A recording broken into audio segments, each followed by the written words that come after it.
Wahyu kita baca firman Tuhan yang diambil dari Wahyu 20 mulai ayat yang pertama.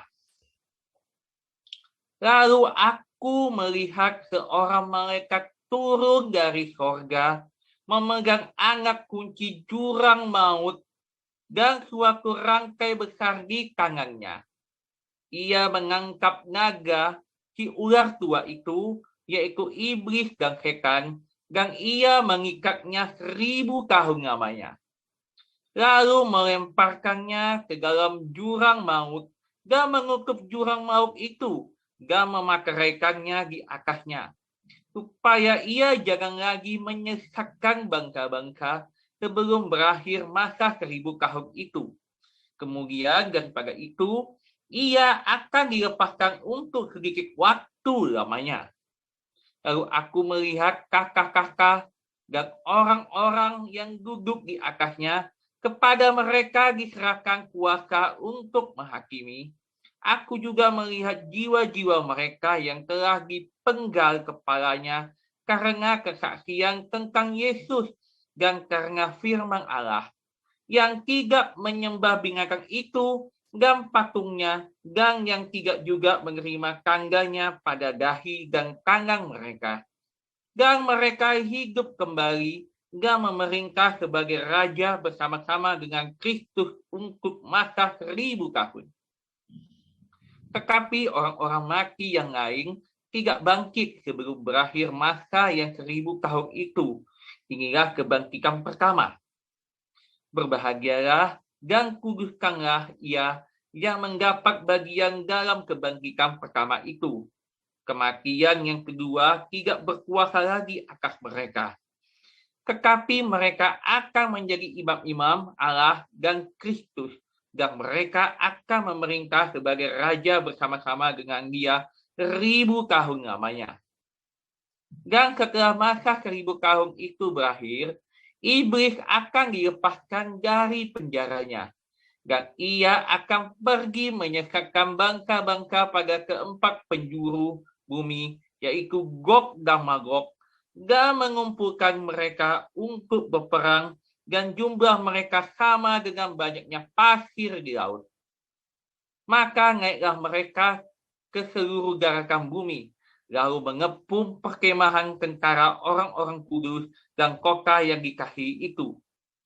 Tetapi dari langit turunlah api menghanguskan mereka, dan iblis yang menyesatkan mereka dilemparkan ke dalam lautan api dan belerang, yaitu tempat binatang dan nabi palsu itu, dan mereka disiksa siang malam sampai selama-lamanya. Lalu aku melihat suatu tahta putih yang besar, dan dia yang duduk di atasnya, dan dari hadapannya lenyaplah bumi dan langit, dan tidak ditemukan lagi tempatnya. Dan aku melihat orang-orang mati, besar dan kecil, berdiri di depan tahta itu. Lalu dibuka semua kitab, dan dibuka juga sebuah kitab lain, yaitu kitab kehidupan, dan orang-orang mati dihakimi menurut perbuatan mereka berdasarkan apa yang ada tertulis di dalam kitab-kitab itu. Maka laut menyerahkan orang-orang mati yang ada di dalamnya, dan maut dan kerajaan maut menyerahkan orang-orang mati yang ada di dalamnya, dan mereka dihakimi masing-masing menurut perbuatannya. Lalu maut dan kerajaan maut itu dilemparkan ke dalam lautan api. Itulah kematian yang kedua, lautan api. Dan setiap orang yang tidak ditemukan namanya tertulis di dalam kitab kehidupan itu, ia dilemparkan ke dalam lautan api itu. Demikian pembacaan firman Tuhan. Iya, luar biasa Bang Ando, terima kasih. Panjang ya. Sama-sama Pak Paul. Nah, Tuhan Yesus memberkatimu, saudara. Ya, saudara, tadi kalau Anda lihat di Wahyu 7, ya, ada orang-orang dari Israel, 144.000 orang Israel yang dimeteraikan. Tapi kemudian ada lagi di Wahyu 7, orang-orang dari segala bangsa, suku, kaum, dan bahasa. Ya, dari mana? Pertama disebut bangsa. Mengapa kita bisa tahu itu orang dari segala bangsa, segala suku, kaum, dan bahasa? Jelas, bahasanya macam-macam. Tetapi kita juga melihat apa? Warna kulitnya. Jadi saudara, itu kondisinya di surga tadi ya. Anda kalau, ya nanti kalau Anda melihat di surga, itu berbagai macam bangsa ada di situ. Yang orang kulit hitam, kulit kuning, kulit merah, kulit putih. Ada di sana semua. Tubuh kemuliaan itu mengenal etnik, saudara. Karena itu colorful. Tuhan ciptakan ras, etnik. Itu untuk saling mencintai, saudara. Anda bayangin kalau surga putih kabeh, saudara. Mumet nggak? Mumet, saudara. Putih semua. Mumet, saudara. Makanya saya nggak setuju. Ada ibadah putih semua ya. Colorful. Di taman di belakang rumah saya itu colorful. Enggak hijau semua. Enggak ya. Ada kuning, ada merah, ada oranye, ada ungu, bunga. Ya, di surga itu berwarna-warni, saudara. Ras itu berbagai warna-warni. Tuhan itu yang menciptakan berbagai bahasa di dunia. Makanya Anda yang anti dengan bahasa Yunani, oh Yesus itu nggak mungkin berbahasa Yunani, Alkitab itu nggak mungkin berbahasa Yunani, itu salah itu. Saya pikir Anda ini kadrun yang picik sempit pikirannya, saudara. Karena di surga itu ada berbagai bahasa. Tapi kalian ngomong, kalian akan ngerti satu sama lain. Mengapa bisa mengerti? Ya, karena di dalam bahasa itu ada cinta, saudara, yang mengantarkannya. Orang mau ngomong pakai bahasa apa? Anda pikir saya ngomong sama orang-orang Iran itu ratusan saya baptis ngomongnya pakai bahasa apa? Bahasa Inggris. Enggak semuanya mereka bisa bahasa Iran, bahasa Inggris. Pakai bahasa Iran. Anda lihat di Google Translate, saudara. Saya pakai Google Translate. Mau seberapa hebatnya ngomongnya pakai Google Translate, mereka mau dibaptis, saudara. Ngomong-ngomongnya cuma duduk diem-dieman, ya diem-dieman cuma tuker-tukeran handphone saja, ngomong tukeran handphone. Tapi apa sebabnya mereka kemudian mau diselamatkan? Karena cinta, saudara. Agape ini, saudara, diberikan. Orang ini mengerti saya mengasihi mereka. Yuk kita baptis. 40 kloter pertama dibaptis. Ratusan kita baptis, saudara. Ya, ada berbagai bahasa di dunia. Itu semua Tuhan yang buat, saudara, bukan manusia. Tuhan yang menghendaki. Kejadian 11. Berbagai bahasa di dunia itu adalah kehendak Tuhan, saudara.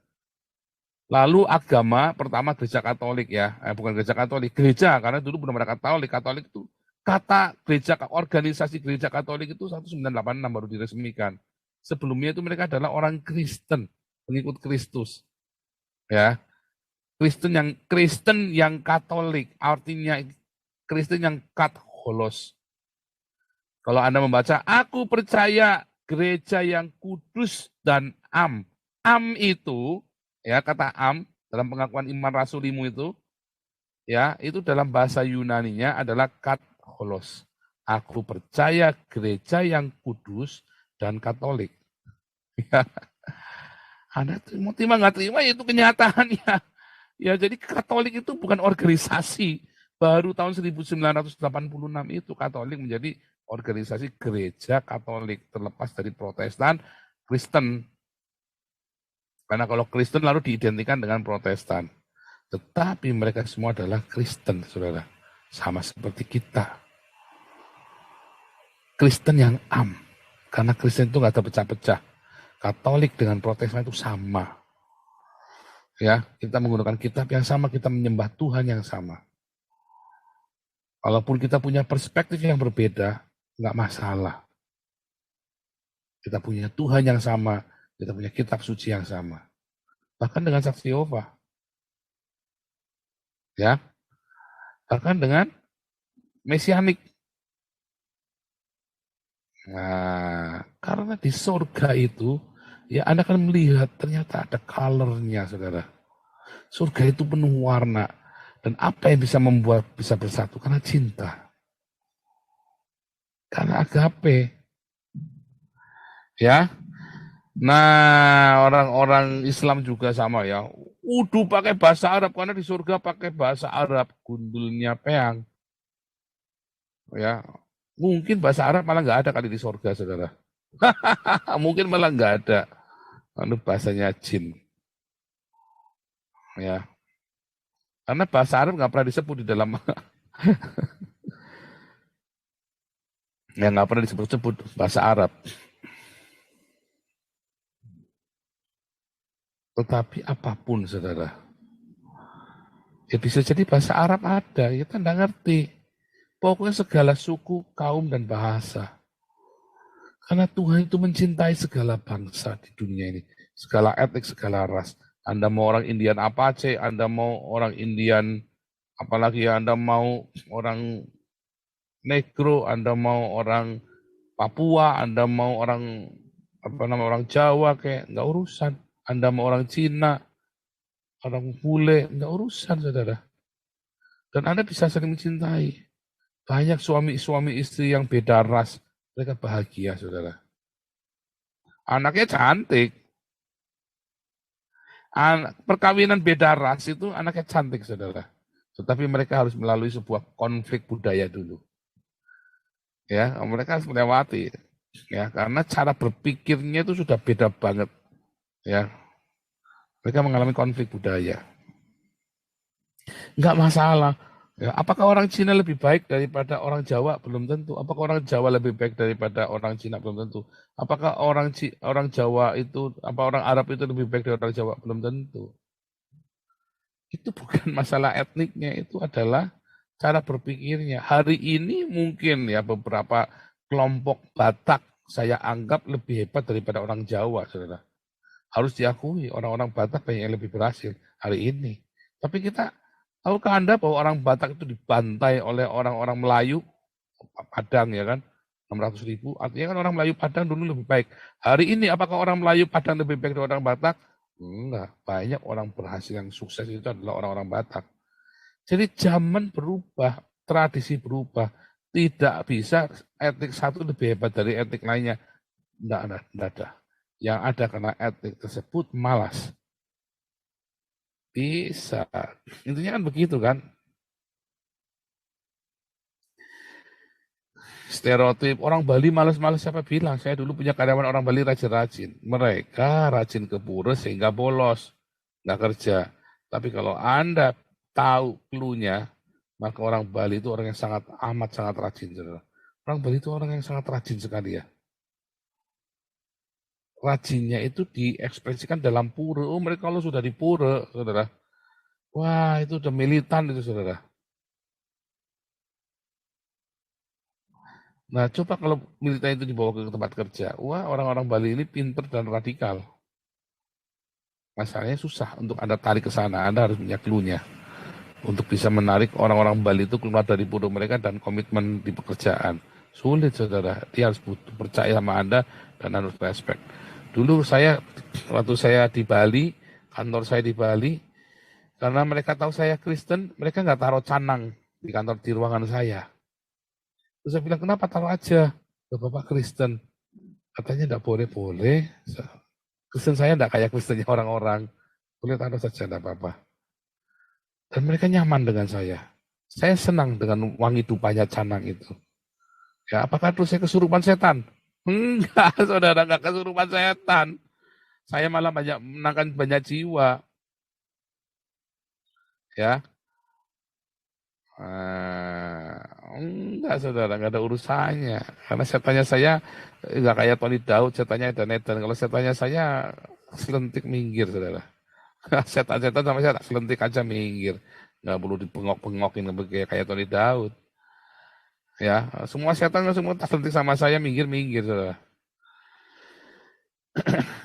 Nah, mereka taruh canang itu ya. Canang itu yang isinya sesajen, terus nanti ada dupanya, saudara. Nah, terus mereka nyaman dengan saya. Saya nggak terusik dengan agama mereka, dan mereka terbuka dengan masalah pura, masalah organisasi puranya mereka. Inilah beban, ada upacara potong gigi, ada acara pagar besi, ada upacara, wah macam-macam mumet. Pokoknya Bali itu banyak libur, pokoknya saudara, mumet ya. Apakah malas? Bukan, mereka itu rajin-rajin sekali. Nah, suatu ketika saya ngomong sama mereka dari hati ke hati itu, saya bukain gitu. Mereka mengerti, oh benar juga ya, mereka jadi karyawan-karyawan yang militan. Loyal sama saya, saudara. Omset 2 miliar bisa jadi 40 miliar, coba gimana caranya? Mereka yang kerja. Omset 2 miliar jadi 40 miliar. Buat ya, kerja jam 8 sampai jam 6 sore. Kerjanya jam 8 sampai jam 6 sore, saudara. Ya, 10 jam itu rata-rata. Oh, jam 9, sorry ya, jam 9, 9 jam rata-rata mereka kerja. Di Bali loh, saudara, Senin sampai Jumat 9 jam, Sabtu 4 jam. Hebat, saudara. Kalau saya bilang kumpul, mereka pasti kumpul. Biar gak jam kerja, kumpul. Mereka pasti kumpul, datang. Ya, mereka orang yang rajin sekali, militan sekali. Mereka bukan orang malas ya. Karena kulturnya beda dengan Anda. Terus Anda klaim, males. Nah, itu balik lagi. Stereotip bangsa-bangsa, etnik-etnik itu Anda punya stereotip dari mana? Ya, saya pun diajarin sama ya. Banyak, maaf ya ini ya, saya ngomong ya. Banyak orang-orang kayak kemarin, ya bangsa tuh Cina, pergi kau dari ini. Saudara tahu nggak, kultur Cina kita mengajarkan. Ya, orang-orang kan panggil Cina-Cina begitu kan. Tetapi kami orang Tionghoa, kita punya satu kultur ya. Kita panggil orang-orang pribumi yang, ini kita panggil Huana Gong. Gong itu dol besar gitu, kayak babi. Nggak mikir, cuma sama orang-orang. Kita panggil Huana Gong. Ya. Jangan sama Huana Gong gitu. Wah, kita punya kultur. Masing-masing orang punya ini, merasa lebih tinggi dari lain. Tapi kalau Anda kumpul di orang Cina yang berpendidikan, nggak akan ngomong Huana Gong lagi, saudara.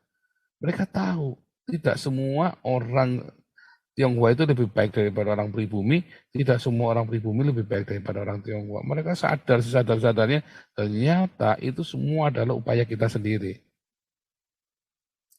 Ya, tadi di pertama sebelum firman Tuhan, sebelum kita mulai doa tadi, saya cerita tentang paras ya, tentang paras muka, gendut, cantik, kekar, mancung, pesek, merongos.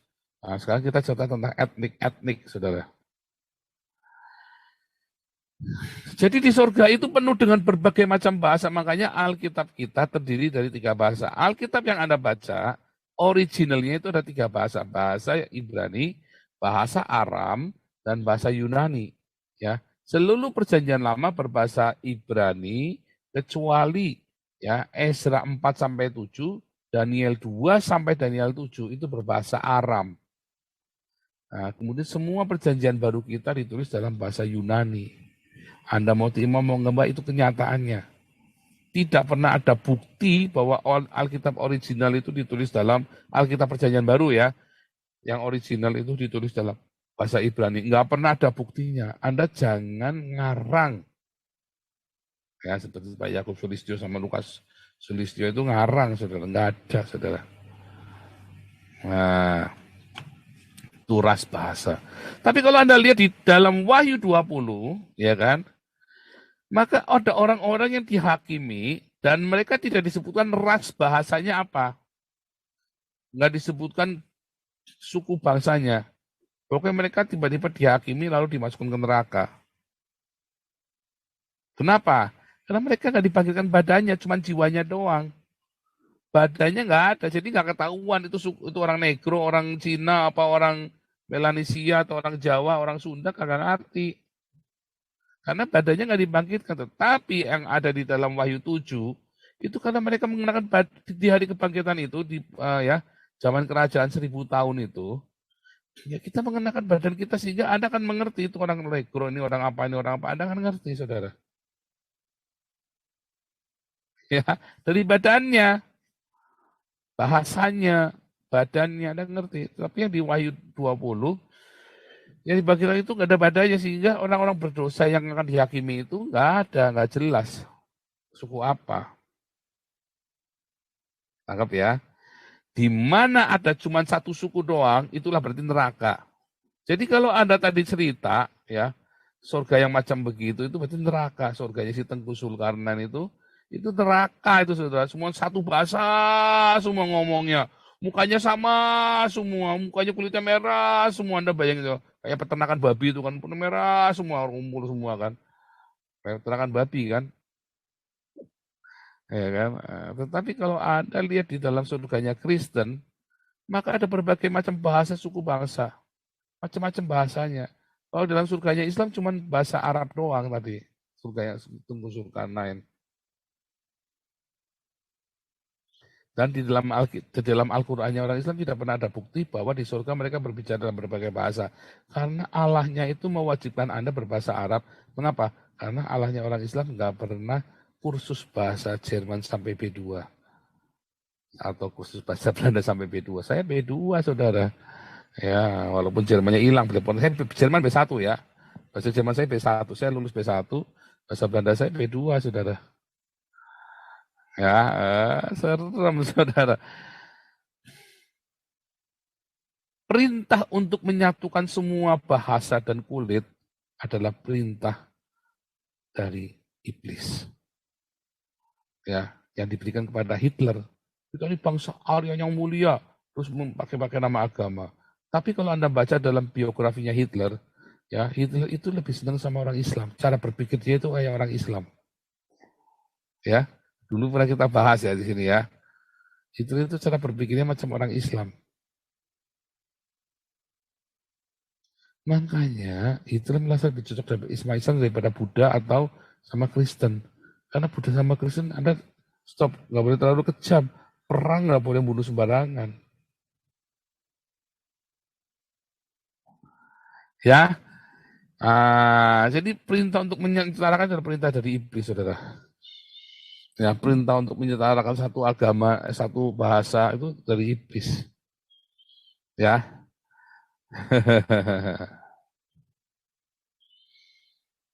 Nah,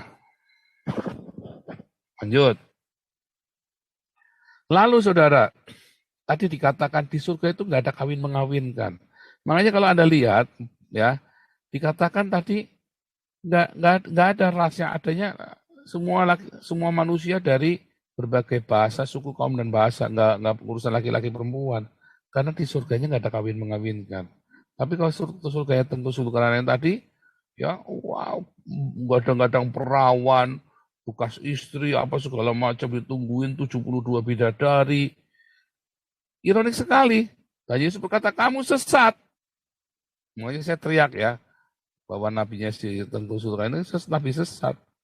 Yesus yang bilang, kalau kamu berpikir surga itu tempatnya orang pertukaran lendir, ya sperma dengan ovum, ya atau terjadi hawa nafsu, maka itu bukan surga, saudara. Neraka. Ya. Itu tempat pelacuran, maaf ya. Itu tempat pelacuran, saudara. Satu orang merawani banyak orang itu namanya tempat pelacuran.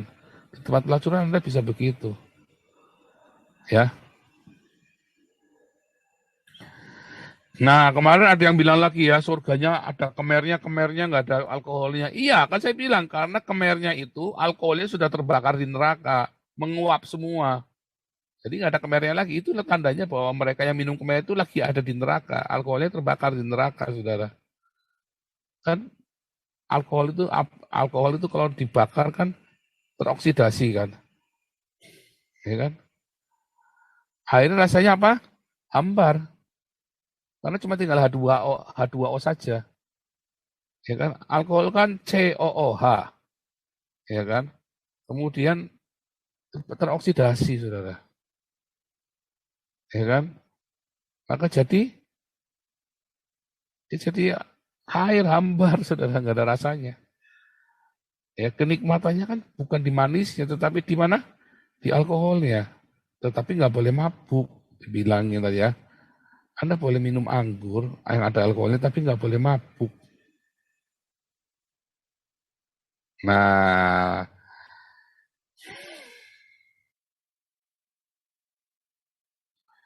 ya jadi beda banget ya konsep-konsepnya kan. Nah, balik lagi terus. Jadi nggak ada kawin mengawinkan. Karena tadi hanya besar kecil dan segala suku kaum dan bahasa. Tapi nggak ada gunanya buat apa kawin mengawinkan. Tapi kan nikmat. Nah itu dia. Saudara tahu Kapan pertama kali ada hawa nafsu? Ya ketika manusia mau pergi ke dunia yang fana. Nah, kalau mereka di surga nggak ada hawa nafsu, Adam dan Hawa tidak bernafsu sama satu lain di Eden. Begitu mereka mau keluar dari Eden, maka diberi hawa nafsu, diberi lust. Lalu Hawa keluar. Lalu siapakah yang merusak lust itu, hawa nafsu itu? Kain, ya kan? Dan terjadilah pembunuhan.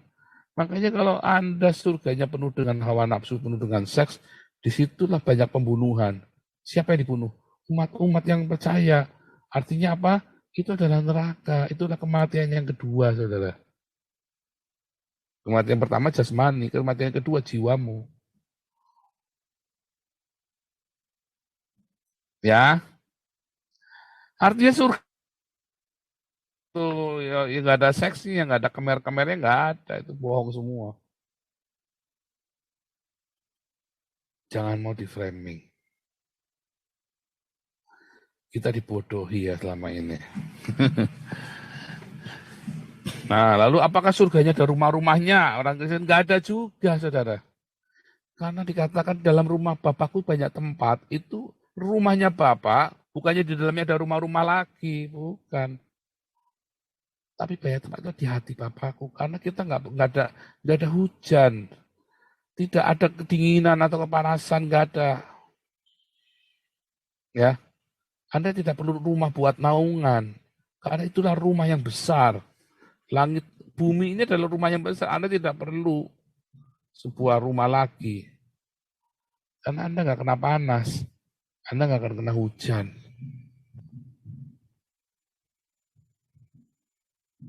Ya, itulah surga. Nah, kalau bertanya, lalu kegiatan kita apa Pak di surga? Semua yang indah. Menyanyi, menari, menyembah Tuhan. Ya, apalagi ya bekerja sesuai dengan bidangnya. Karena kita memerintah di kerajaan 1000 tahun itu. Sekarang disuruh istirahat dulu kalau meninggal. Istirahat dulu di Eden, ya kan? Tapi nanti di masa kerajaan 1000 tahun, selama 1000 tahun, kita hanya memikirkan berkreasi. Karena cinta itu selalu menciptakan, saudara. Anda yang penuh dengan cinta itu nanti, Anda akan cinta, makanya Anda menjadi pemerintah di dalam kerajaan 1000 tahun dengan tubuh kemuliaan. Jadi tubuhnya Anda begini persis. Kemudian diciptakan langit dan bumi yang baru. Ya, nah apa bedanya kerajaan 1000 tahun dengan langit bumi yang baru? Kerajaan 1000 tahun itu masih ada kematian. Di kerajaan 1000 tahun masih ada kematian. Di langit yang bumi baru nggak ada kematian. Ya, lo menarik nggak? Ngapain di sana di surga? Nyanyi doang, nggak menarik. Oh menarik sudah. Orang bisa menyanyi itu menarik. Ya, orang bisa menyanyi dan selalu ada nyanyi yang baru itu senang sekali. Lihat para penatua itu selalu memuji Tuhan. Meletakkan mahkota kepada Tuhan Yesus. Tapi kemudian mahkota itu kembalikan kepada mereka. Kemuliaan itu ya. Itu terjadi seperti itu di surga. Hidupan kita adalah memuji Tuhan. Keselamatan bagi Allah yang duduk di atas tata dan anak domba, hikmat dan syukur, hormat kemuliaan, hormat itu ya. Saya lupa ya itu nyanyi lagunya ya. Itu merdu saudara. Artinya jiwamu itu penuh dengan lagu, dengan penyanyi, penuh dengan nyanyian. Itu indah sekali. Anda melihat semua yang indah. Anda melihat semua yang baik. Tetapi bukan surga yang penuh dengan nafsu begitu ya. Karena surga yang penuh dengan nafsu tapi nggak bisa dilampiaskan kan merawani tapi nggak bisa orangnya tetap masih perawan terus. Sampai ngos-ngosan tetap perawan terus. Wah ya mumet saudara. Dan Anda juga nggak bisa orgasme kan dibilang Anda mau 100 perawan nggak bisa orgasme. Artinya apa? Itu hanya fantasi saudara. Surga itu fantasi, surga yang penuh seks. Nah, iya kan? Hari ini Anda mengerti ya tentang surga. Artinya semua yang indah. Makanya Rasul Paulus berkata, ya pikirkanlah semua yang manis, yang indah. Ya, nah, sebentar kita buka ayatnya ya. Semua yang manis, indah, dan sedap didengar.